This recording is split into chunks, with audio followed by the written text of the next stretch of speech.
So, Doug, what advice do you have for a recent law school grad who's looking for a mentor?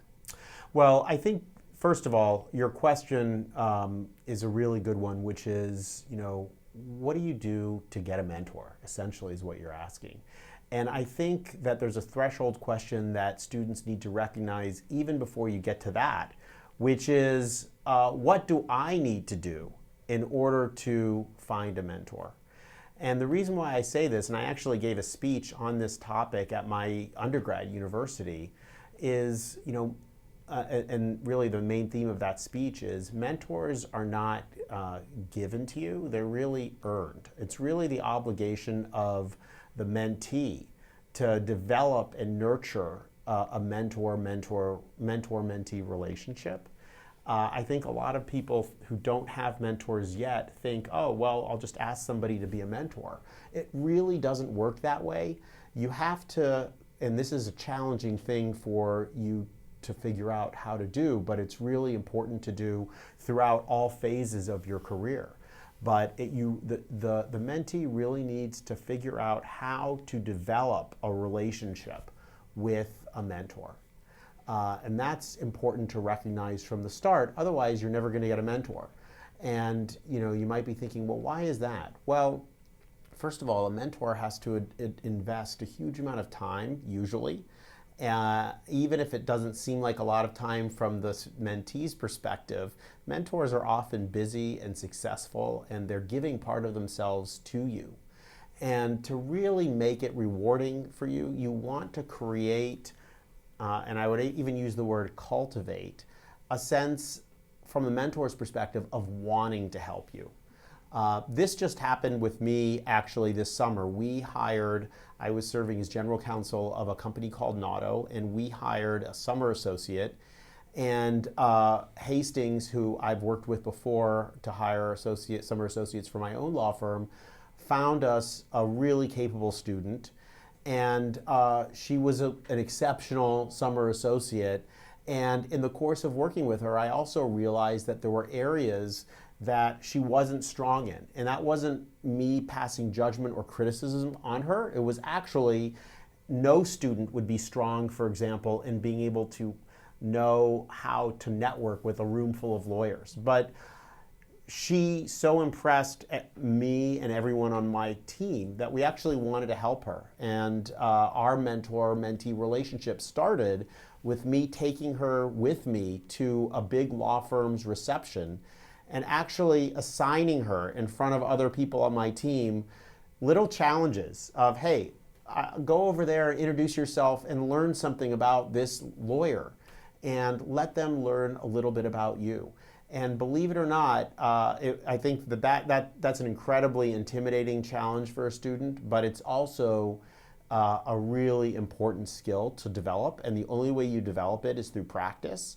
And because I felt invested in her and wanting to see her succeed, it was easy for me to play that role of a mentor.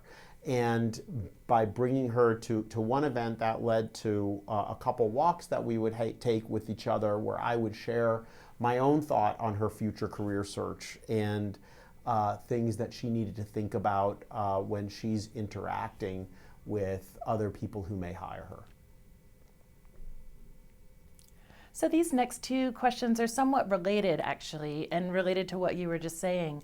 I mean, what is it that makes it enjoyable for you to mentor with someone? What are some actions or characteristics that have made you enjoy working with people you've mentored? And what makes you want to go out of your way to help someone with their career?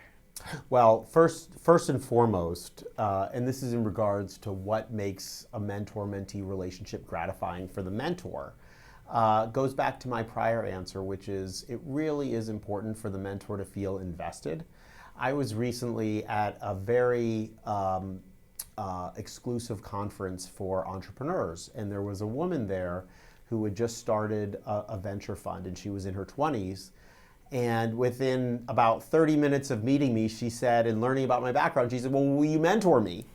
And I have to say, and I think she did that to a very senior female CEO who ironically was my client in a past life.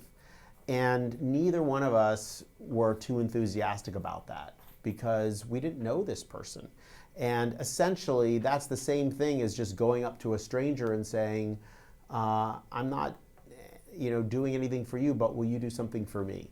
And sometimes that might help, but or might work, but I think it's much more successful to really have a strategy.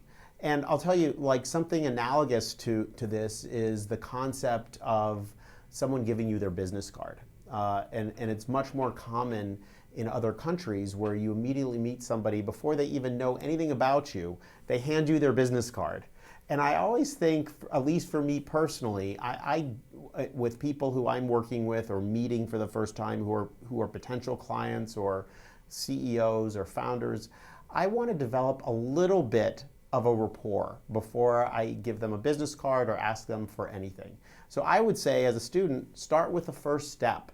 And I think a great first step is two things, and I'm going to elaborate more on this in terms of my strategy for developing a mentorship relationship, and believe it or not, I have one.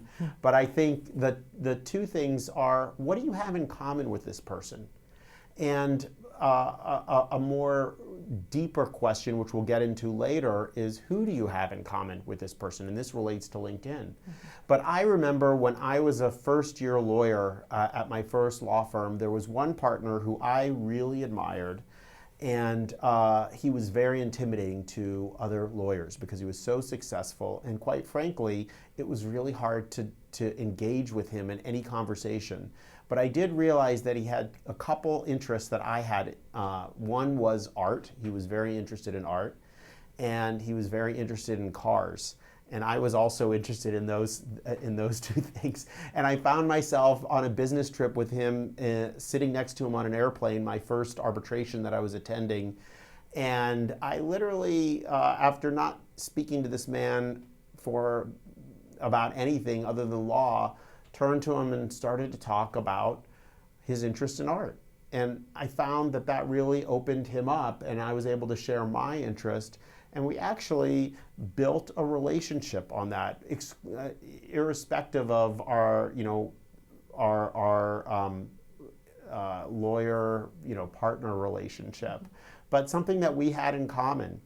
And over time, in fact, the relationship really began to blossom when I left the firm and went to another firm, and I still worked at building my relationship with this person. I asked him, in fact, to come with me to an art exhibit. And from there, we really built a strong friendship, and to this day, he's one of my mentors. Ironically, I'm also, up until recently, have been one of his clients. So it certainly kind of comes around.